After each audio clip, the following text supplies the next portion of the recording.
The future of grocery shopping coming to Central Florida today.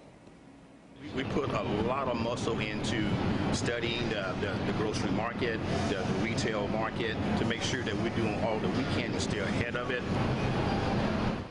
The specially designed Publix will be opening in Gainesville today. It is the chain's response to a changing market.